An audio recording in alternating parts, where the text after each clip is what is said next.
बाणासुर ने कहा, बाबा शंकर जी ने आके धुलिका लला, अब तो तू बहुत ढीलो बोल रहे क्या बात है? खुजला के बेटे भाई की ना बेटे भाई। बाणासुर बोला, बाबा बिल्कुल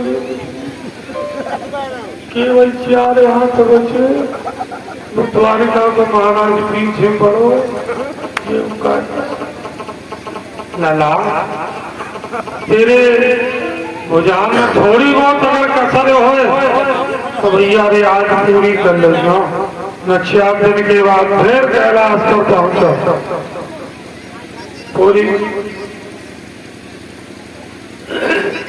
पूरी कर लेना।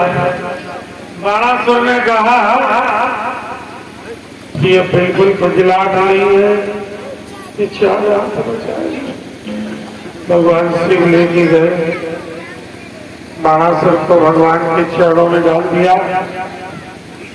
भगवान से कहा, क्षमा करना मुझे, मैं समझ नहीं पाया था, महल में ले गया, उषा का विवाह अनुरुद्ध जी के साथ में किया और शादी किया। भगवान श्याम सुंदर अपने नाती को, बहू को लेकर द्वारिका आए, खुशियां मनाई गई। आगे भगवान ने नरक का उद्धार किया, गिरगिट बने पड़े थे। बलराम जी महाराज वृंदावन में आए, मैया यशोदा से मिले। सज्जनों, इधर द्वारिका के ऊपर पौंड्रक ने आक्रमण कर दिया। भगवान ने पौंड्रक को मारा, कासराज को मारा। बलराम जी ने दुरंध नाम की वानर का वध किया। आगे कथा आती है कि नारद जी भगवान के विषय में संदेह कर बैठे। 16,108 देवियां हैं, ये सबसे मिलते कैसे होंगे? तो नारद जी सवेरे सवेरे उठे, हर घर में देखा, भगवान को पाया, तब उन्होंने जाना कि ये तो नारायण है, ये भगवान। प्रेमी सज्जनों, आगे कथा है कि भीम के द्वारा भगवान ने जरासंध का उद्धार करवाया। उसके कारागार में 20,800 राजा कहते, उनको बंधन मुक्त कराया। धर्मराज की यज्ञ हुई, सब लोग गए। दुर्योधन पानी में गिर गया। द्रौपदी ने कहा, अंधों के अंधे ही होते हैं। तो यही बात महाभारत का युद्ध का कारण बनी। आगे दिमाग खिला, धर्मराज ने सब कुछ हार गए, द्रौपदी के वस्त्र हार गए। दुशासन खींच के लाया। भगवान श्याम सुंदर ने द्रौपदी का चीर बढ़ाया। वनवास में पांडव रहे, अज्ञातवास में कवल लेन के यहाँ रहे। अंत में भगवान श्याम सुंदर शाम के दूत बन के गए। कहा, पांडवों का राज्य दे दो। दुर्योधन ने कहा, बिना युद्ध के सुई की नोक के बराबर मैं भूमि नहीं दूंगा। और यही दुर्योधन की हठ महाभारत का कारण बना। भगवान श्याम सुंदर ने कहा, दुर्योधन पांडव बड़े सीधे हैं, आधा राज्य दो, केवल 5 गांव दे दो। 5 गांव कौन कौन से मांगे मालूम? 5 गांव हैं, इंद्रप्रस्थ, पांडुप्रस्थ, सोनप्रस्थ, व्याघ्रप्रस्थ, तिलप्रस्थ। वर्तमान में इंद्रप्रस्थ कहते हैं दिल्ली को, और पांडुप्रस्थ कहते हैं पानीपत को, पांडुप्रस्थ।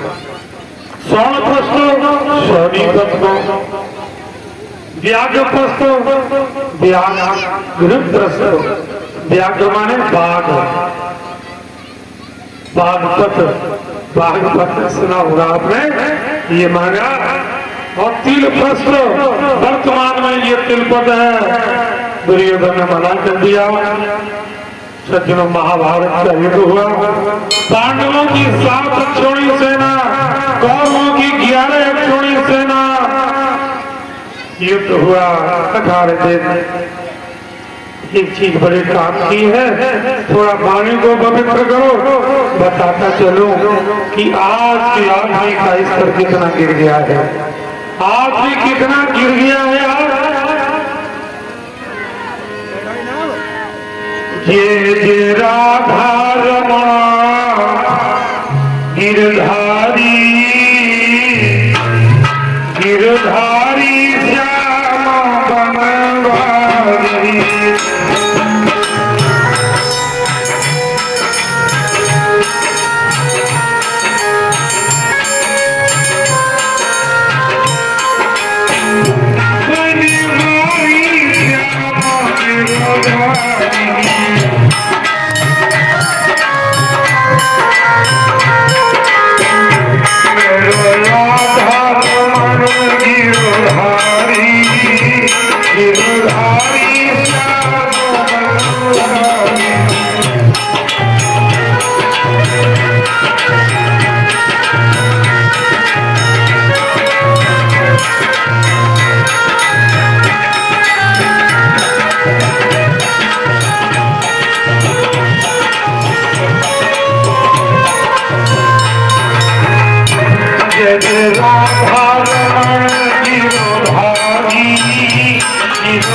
देखो, पांडवों की सेना थी 7 अक्षर, कौरवों की सेना थी 8 अक्षर।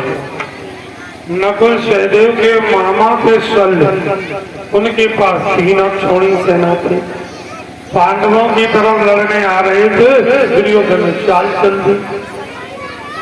भोजनालय लगे हुए थे अधिक लोगों के लिए, योद्धाओं के लिए। तो मामा शल्य ने दुर्योधन के शिविर में भोजन कर लिया। यह मालूम पड़ा, दुर्योधन ने प्रणाम किया। शल्य ने कहा, ये क्या आपका शिविर है? दुर्योधन बोला, हाँ मामा जी आपका ही है। शल्य ने कहा, दुर्योधन हम पांडवों की तरफ लड़ने आए थे, नकुल सहदेव हमारे भांजे हैं, तुमने हमें नमक खिला दिया, तुम्हारा हमने नमक खा लिया, तुमने धर्म संकट में डाल दिया।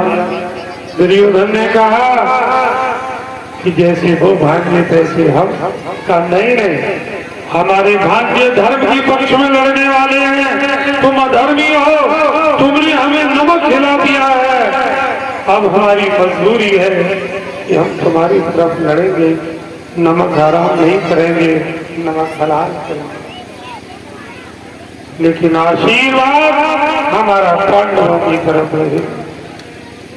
ऐसे महापुरुष थे। 3 अक्षौणी सेना लेकर शल्य दुर्योधन की तरफ मिल गए।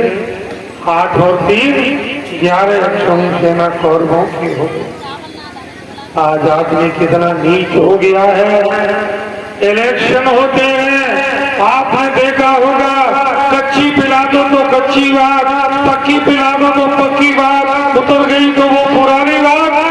आज का इंसान 2 कचौड़ी पर बिक जाता है और कहता आदमी, शर्म आनी चाहिए तुम लोगों को, शर्म आनी चाहिए। यज्ञपति महाराज, एक बार हम जा रहे थे अपनी गाड़ी से, तो रास्ते में 2 लोग बड़े उदास बैठे दिखाई दिए। तो हमने सोचा ये बड़े उदास है, बातचीत की जाए। हमने कहा, भाई आप लोग क्यों दुखी हो? तो दोनों बोले शास्त्री जी आप तो समाज में जाते हो और हमारे दुख का वर्णन तुम समाज के लोगों को सुनाना, हमें बताओ। तो सबसे पहले जो सज्जन थे उनका नाम था डीओजी साहब। ये मतलब ये भूल लाइन लगा जाएंगे, लाइन लगा जाएंगे।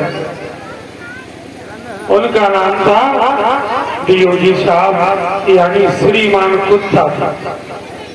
तो कुत्ता रोने लगा, लगा क्यों रो रहे हो? काम रो तो इसलिए रहे हैं, कोई हमें पालता है, कौरा डालता है, तो उसके दरवाजे पर हम बैठते हैं। रात के 12 बजे चोर आ जाए, डकैत आ जाए, पूछ सतर करके हम भौंकते हुए चोर से टक्कर लेने पहुंच जाते हैं, क्योंकि हमने उसका अन्न खाया।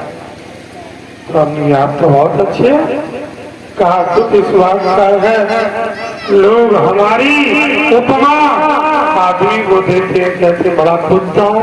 बताओ ये आदमी हमारी बराबरी कर सकता है? मैं कुत्ता हूँ, मैं वफादार हूँ, मैं गद्दार नहीं हूँ। समाज में लोगों को ये बताना कि आदमी को कभी भी हमारी उपमा न दी जाए। कहाँ हम और कहाँ आदमी? मेरे मालिक पर अगर कोई आँच आती है तो मैं स्वयं गोली खा लेता हूँ, लेकिन अपने जीते जी मालिक के साथ गद्दारी नहीं करता। लेकिन ये 2 पैर का कुत्ता जहाँ खाएगा और वही गद्दारी करेगा। फिरोजाबाद के पास एक गांव है, नाम है गागई। उसमें हमने 20-22 कार्यक्रम किए सन 92 से। तो परीक्षित जी वहाँ काफी लोग रहते हैं। 2.5 क्विंटल मांस खा गए, मुर्गा खा गए। उसने 10 लाख रुपया बर्बाद किया। यानी 5 कैंडिडेट खड़े थे, तो एक आदमी के रहे वोट 5, तो माने पांचों पैसे 5-5 हजार रुपया लग गए। यानी 1000 रुपया मूल, एक वोट देते और 5 कैंडिडेट चले गए और जीता एक, 4 गए हार, 4 इकट्ठे हो गए। एक दिन पकड़ लिया कि भैया तो मैं हमने रुपए दिए थे 5-5 हजार, काम ने तो मैं वोट दे किस्म खाओ, तो 5 की किस्म खाए जाए, तो एक वोट वाले समय दे दो। इतना आदमी चतुर हो गया है। ये चतुर नहीं है, ये चंडाल के लक्षण है। दूसरे सज्जन से कहा, हमने उससे कहा श्रीमान कुत्ता जी से कि मैं कहूंगा कि भाइयों धोखे में इस कुत्ते की उपमा इस 2 पैर वाले से मत करना। आगे बढ़ा तो श्रीमान गधा जी बैठे थे। उनके भाई क्या बात है? कहा शास्त्री जी मुझे बड़ा कष्ट है, बहुत दुख है, हमें बताओ कम से कम दुख हम समाज में पहुंचाएंगे। कहा बड़े सीधे, एक बार हमारी पीठ पर घूरा लाद दो, खेत में पहुंचा दो, लौट दो, फिर आओ, 2-4 बार ऐसा ही करो, फिर क्या है, फिर घूरा ला दो और जा खेत में हमें जाना है, अपने आप खड़ा हो जाता हूँ, बातों पलट दो। मैं बहुत सीधा हूँ, न मुझे रबड़ी की जरूरत, न हलवा की जरूरत, और मैं क्या है सानी खा लूं, मूंगफली के छिलके खा लूं, अपना हैचू करके लोट के दर्द निवारण कर लूं। हमें बात तो सही है, बहुत सीधे और बड़े भोले, लेकिन दुख क्या है? गधे ने कहा कि समाज में ये कहना कि कभी भी आदमी को हमारी उपाधि न दी जाए कि क्या गधा है क्या? बताओ ये आदमी हमारे बराबर हो सकता है? मैं कितना सीधा हूँ, ईमानदार हूँ, मैं कर्मठ हूँ, मैं हरामी नहीं हूँ, मेरी तुलना इस आदमी से की जाती है। तो आप समाज में कहना कि कोई भी आदमी को गधा की उपमा न दे। गोविंद भगवान की। तो ऐसे आदमी हुए, मामा सल्ली हुए, मर गए, लेकिन अनाज खा लिया, नमक खा लिया, तो नमक का हलाल किया। भारत का युद्ध 18 दिन तक हुआ। 18 छोड़ी सेना समाप्त हुई। धर्म की पक्ष में लड़ने वाले पांडवों को विजय श्री मिली। यहाँ से सूत्र मिला, सत्य देव जयते, हमेशा सत्य की ही जय होती। परीक्षित जी ने कहा, गुरु जी आपने जो जो कथाएं सुनाई बड़ा अच्छा लगा, आनंद आ गया। गुरु जी अब थोड़ा ही तो समय है, सूर्य थोड़े समय के बाद अस्त हो जाएगा। मेरे मन में एक भाव है कि मुझे ऐसे भक्त की कथा सुनाओ जो पैरों से चल के भगवान के पास गया हो, छाती से छाती लगाकर बैठा हो, जिसकी वाणी ने हमेशा कन्हैया का नाम लिया हो, ऐसे भक्त की कथा सुनाओ। तुम्हारा सुखदेव ने सोचा कि ऐसा भक्त तुम कहां से लाए जो भगवान के यहाँ चल के गया हो, छाती से छाती मिला के बैठा हो। सुखदेव महाराज की गुरु है राधा मैया। भागवत में कहीं भी राधा का नाम नहीं है, क्यों? राधा भी सुखदेव की गुरु है। उन्हें वचन मिला था कि तुम्हारे मन से राधा उच्चारण हो जाएगा तो 6 महीने की समाधि लग जाएगी।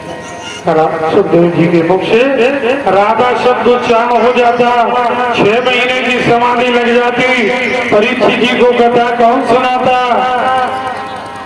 तुम्हारा सुखदेव अंतर्मुखी हुई, उन्होंने अपनी राधा मैया को याद किया।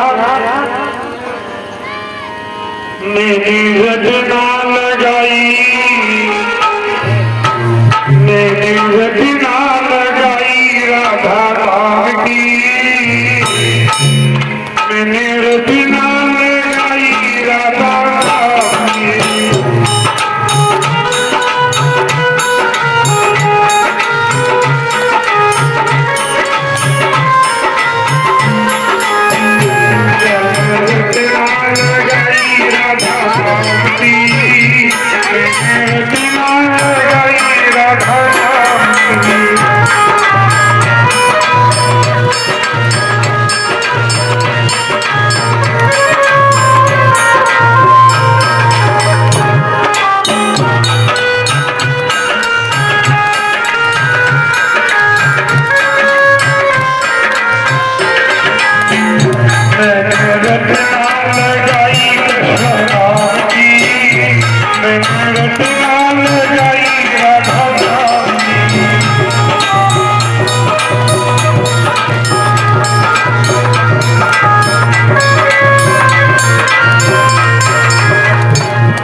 महाराज ने राधा जी का ध्यान रखा, शक्ति आ गई, सुखदेव जी ने कहा एक ऐसा भी भक्त है, कृष्ण सियासीत सखा कशित ब्राह्मणो ब्रह्म वित्तमा विरक्ति